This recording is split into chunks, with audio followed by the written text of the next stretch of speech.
우리는 수많은 사진과 영상을 보며 살아갑니다. 그 중에는 비극적인 최후를 담아내며 세상의 어두운 면을 보여주는 기록들도 있습니다. 그런데 만약 그 안에 담긴 죽음이 우연히 포착된 것이 아니고 만들어진 것이라면 어떨까요? 오늘 영상은 그런 사건들에 관한 기묘한 이야기를 다루며 실제 사례를 통해 사건의 전말과 윤리적 문제 등을 교육적, 비판적 맥락에서 살펴보기 위해 만들었습니다. 민감한 표현은 최대한 순화했음을 알려드립니다.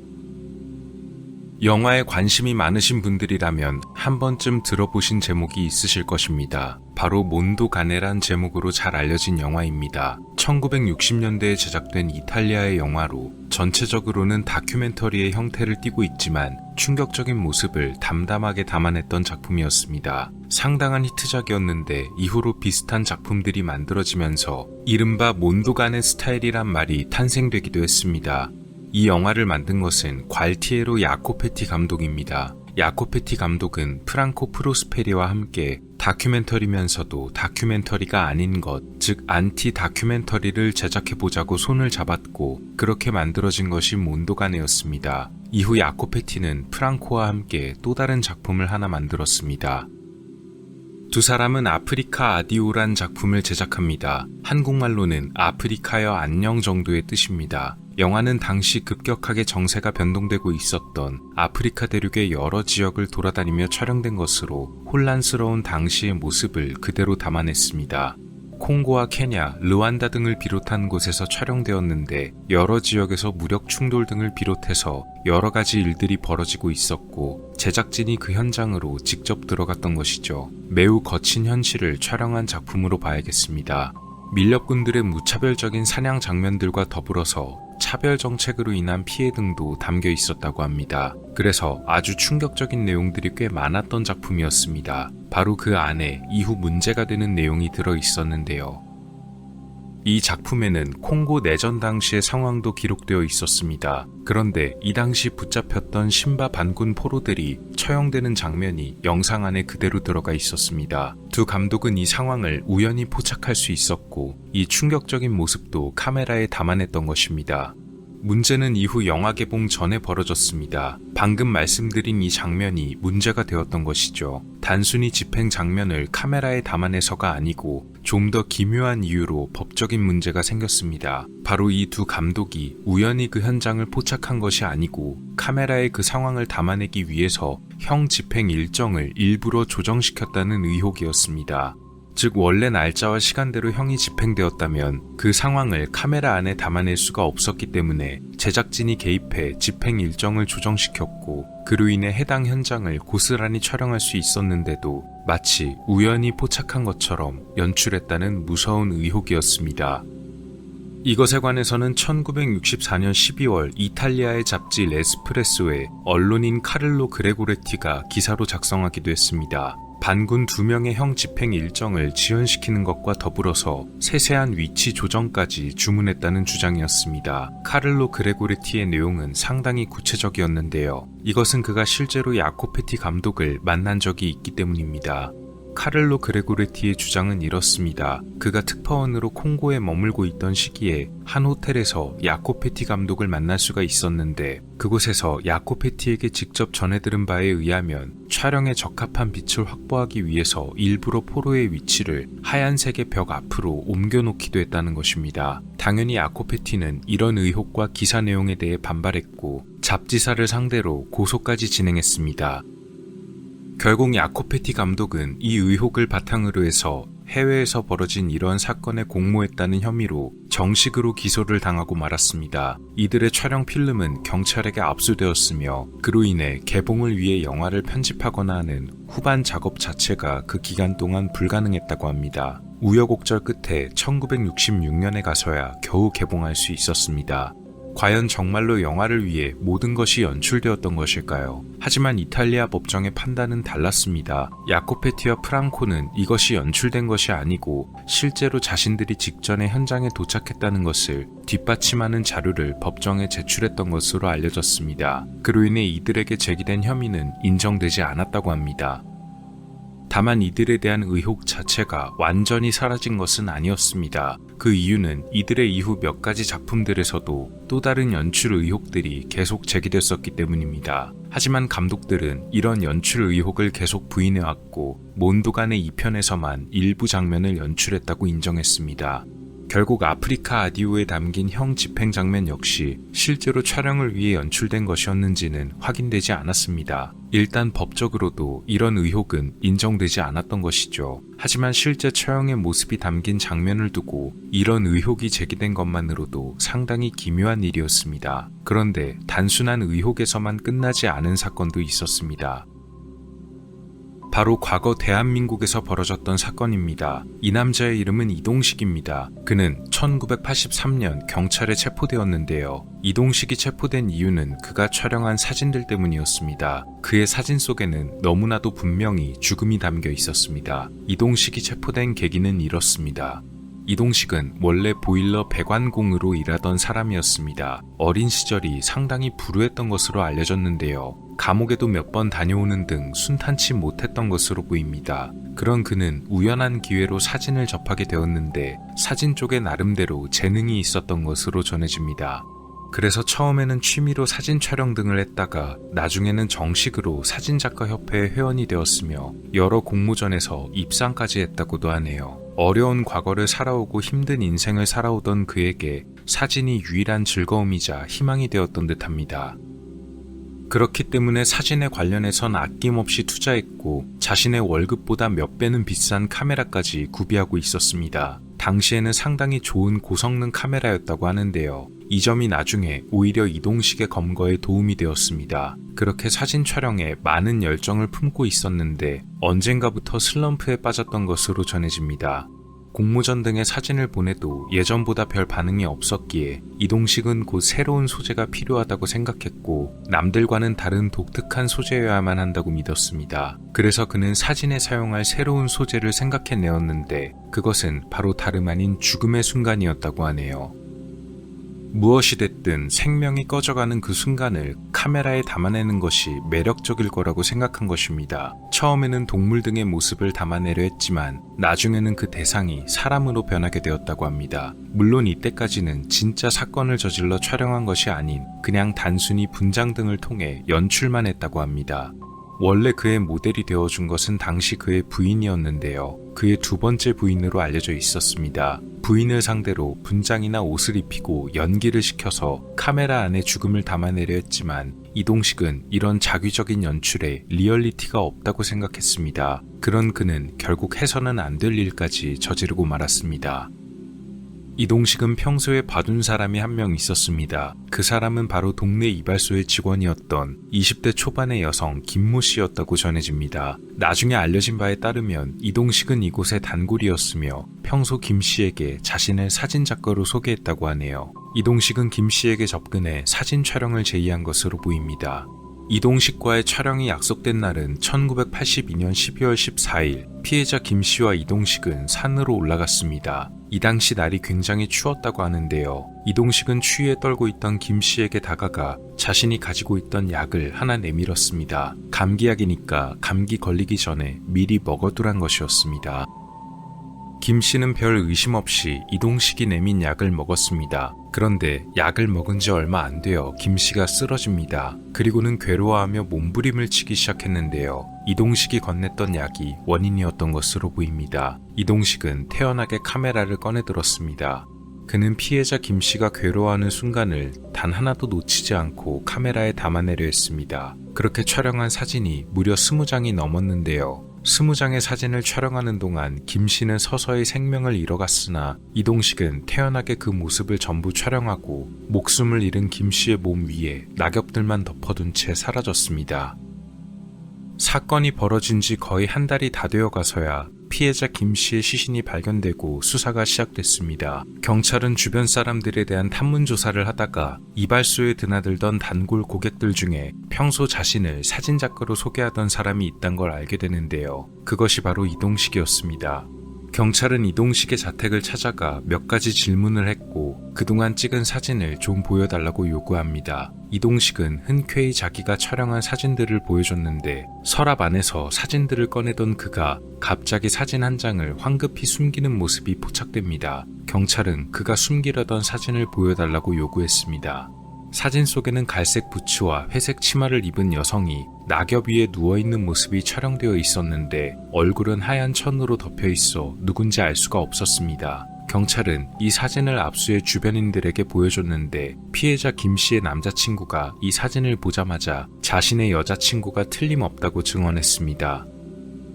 경찰은 이동식의 자택을 샅샅이 조사했는데 이동식이 숨겨둔 피해자 김 씨의 사진들이 무더기로 나왔습니다. 필름 원본 역시도 이동식이 사무실의 벽 안에 넣고 그 위를 벽지로 덮었다는 진술을 확보할 수 있었는데요. 실제로 벽지를 뜯어내자 그 안에 원본 필름이 있었습니다. 우선 이 사진들이 정말 김 씨가 숨지는 모습을 촬영한 것인지 자세한 정황에 대한 여부를 밝히는 것이 중요했습니다.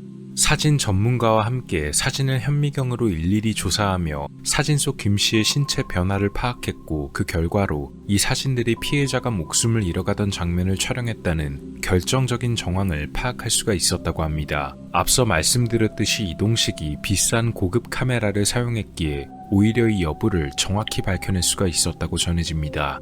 이동식은 사형을 선고받았고 1986년 형이 집행됐습니다. 사실 그에게 여죄가 더 있을 것이란 추측이 강하게 있었고 특히 그의 전처 역시도 사건 이전에 갑자기 실종되어 이동식의 소행일 거란 의심이 있었으나 이에 관해서는 더 조사가 진행되지 못했다는 여담도 있습니다. 지금 봐도 여러모로 충격적인 이야기입니다. 1990년대에도 전쟁이 아주 잦았습니다. 보스니아 전쟁도 그런 전쟁들 중 하나였습니다. 보통 이런 전쟁에는 종군 기자들이나 사진가들이 어떤 일이 벌어지고 있는지를 알려주는 경우가 많습니다. 1990년대 초에 공개된 어느 사진들은 전쟁이 어떤 것인지를 알려주는 생생한 이미지로 남았습니다. 그것이 바로 이 사진입니다. 이것은 공개된 여러 장의 사진들 중에 하나인데요. 이 사진은 1992년 5월에 촬영된 사진입니다. 이 사진에 대해서 조금 자세히 설명을 드리자면 사진 속에서 4명의 남자를 보실 수가 있는데요. 현재 보여드리는 순서대로 사진 속 회색 옷의 남성과 갈색 자켓을 입은 남성들은 체포된 사람들입니다. 그리고 세 번째 사진의 푸른색 셔츠의 남성과 네 번째 남성은 앞서 말씀드린 두 남성을 체포한 사람들입니다. 공개된 사진들은 체포된 두 남성들이 다른 두 사람에 의해서 거리에서 그대로 처형을 당하는 충격적인 내용들이 연속으로 촬영된 전쟁의 참상을 알리는 비극적인 연작들이었습니다.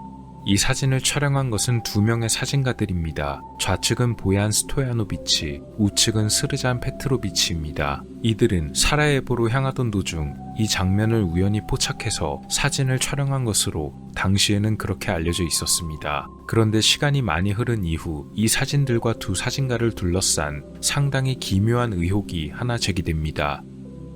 이 의혹의 계기는 어떤 사람이 체포되면서였습니다. 1998년에 체포된 고란 옐리시치란 세르비아계 남성입니다. 보스니아 전쟁 당시 20대 초반이었던 그는 헤이그에 위치한 구 유고슬라비아 국제형사재판소에서 10명이 넘는 사람을 숨지게 한 혐의로 유죄를 인정받고 40년형을 선고받았습니다. 그런데 그가 국제형사재판소의 조사관에게 받은 비공개 신문 기록의 일부를 한 기자가 입수하면서 그 기록에서 이상한 내용을 발견했던 것입니다. 옐리시치의 진술과 주장에 따르면 1992년 5월경 경찰서장의 사무실에 자신을 포함해 몇 사람이 모여 있었는데 이들 중 한 명이 자신에게 이런 말을 했다는 것입니다. 지금 밖에서 사진기자 2명이 기다리고 있는데 사진을 촬영하려고 대기하고 있다는 것이었습니다. 그리고 이 밖에서 대기하고 있다던 기자들이 바로 스토야노비치와 페트로비치였던 것이죠. 이들이 촬영하려던 것이 아까 보여드린 그 사진들일 것입니다. 앞서 보여드렸던 이 사진 속에서 푸른색의 셔츠를 입고 있는 뒷모습만 나온 이 가해자, 바로 이 인물이 고란 옐리시치였다는 것입니다. 즉 사진 속 가해자 본인의 진술 기록이었기 때문에 자연스럽게 의혹이 커질 수밖에 없었던 것입니다. 더 놀라운 것은 두 사진가들이 그런 내용을 촬영하려 한 것이 이른바 선전 자료를 만들기 위해서였다는 주장이었습니다. 이 사진이 촬영되기 약 한 달 전 미국의 사진가가 세르비아계 병력이 전쟁 범죄를 저지르는 사진을 촬영했고 이것이 세계적으로 퍼져나가 이들의 전쟁 범죄가 크게 논란이 됐던 적이 있었습니다. 그래서 세르비아 측의 인사들이 꽤 곤란해했으며 일부가 이런 논란에 대응하기 위해서 세르비아인들도 피해를 당하고 있다라는 내용의 선전 자료를 만들어야겠다는 계획을 세웠던 것이죠. 바로 그 선전 자료를 촬영하러 두 사진가들이 왔던 것이었습니다. 옐리시치의 진술에 따르면 이 선전자료 촬영 계획에는 좀 더 구체적이고 세부적인 내용이 있었는데요. 사진가들이 촬영했던 그 사진 속에 체포된 남자들 중 한 명은 원래 세르비아인을 공격한 저격수라고 설명이 붙어 있었습니다. 그리고 이 두 남자에 관한 사진을 촬영하고 나면 민간인들이 나오는 또 다른 장면을 촬영할 예정이었다고 합니다. 다만 이 다른 장면들은 민간인들 앞에 빈 관을 놓아두고 슬퍼하는 모습을 촬영할 예정이었다고 합니다. 마치 목숨을 잃은 세르비아인의 관처럼 보이게 할 예정이었다고 하네요. 옐리시치의 주장에 따르면 전쟁 동안에 세르비아인들 역시도 이런 피해를 받고 있다는 내용의 선전물을 기획했다는 내용입니다. 그러니까 한마디로 마치 전쟁의 참상을 알린 듯한 이 사진들이 전쟁통에 우연히 포착된 사진이 아니고 처음부터 끝까지 연출 및 기획된 사진이었으며 그 사진의 내용 자체도 원래는 선전을 위한 것이었다는 아주 충격적인 주장과 진술이었습니다. 심지어 사진 속에서 희생된 회색 옷과 갈색 자켓의 두 남성은 저격수나 군인도 아니고 그냥 민간인들로 밝혀집니다. 정확히 말하자면 한 명은 식당 웨이터였고 한 명은 건축업자였습니다.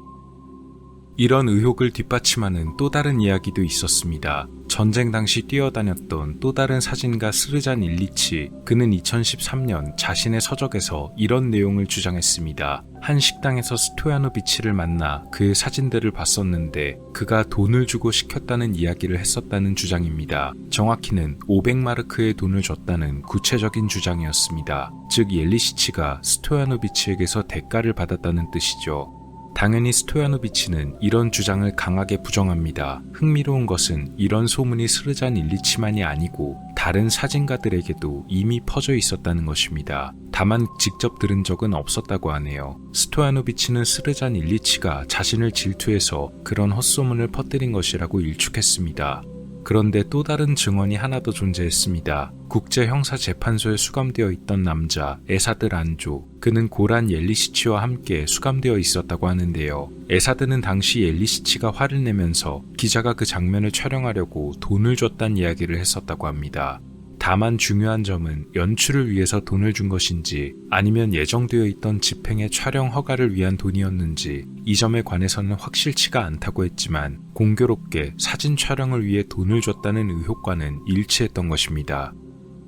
사실 사진이 공개된 초기에도 의문점은 존재했었습니다. 바로 촬영된 사진이 지나치게 가까운 곳에서 찍혔다는 것. 스토야노비치가 사진 촬영의 경위를 설명할 때 우연히 포착해 찍었다라고 말한 것과는 다르게 꽤 가까이서 촬영된 듯한 사진이었기 때문입니다. 이렇게 가까이서 이런 모습을 사진으로 촬영하는데 사진 속의 인물들은 이걸 신경조차 쓰지 않는 모습이 전쟁 중이라고는 해도 꽤 이상해 보였다는 것입니다. 당시에도 그는 1990년대 네덜란드 언론과의 인터뷰에서 우연히 그 자리에 있어서 촬영을 했을 뿐이고 심지어 범인들이 자신들을 눈치도 못 챘다는 식으로 설명했습니다. 그런데 나중에 스토야노비치는 말을 바꿨습니다.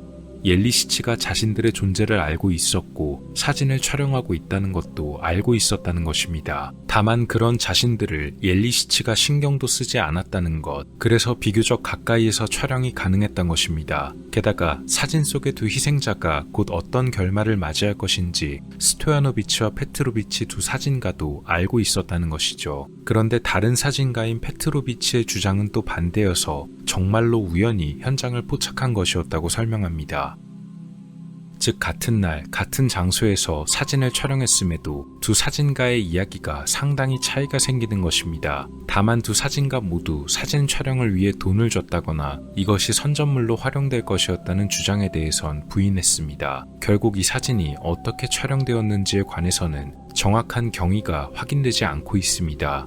이 사진들 중 하나는 상도 받았었습니다. 1993년 월드프레스 포토상까지 받았는데요. 훗날 이런 기록들이 나오고 의혹들이 제기되면서 2026년에는 유럽 언론인 연맹과 다른 단체들에서 공식적으로 사진의 수상을 취소해달라고 요구하기도 했습니다. 그러나 월드프레스 포토 재단 측에서는 이런 의혹에 대해 검증 가능한 증거가 충분하지 않다며 요청을 거부했습니다. 결과적으로 사진의 수상 기록은 그대로 유지되었습니다.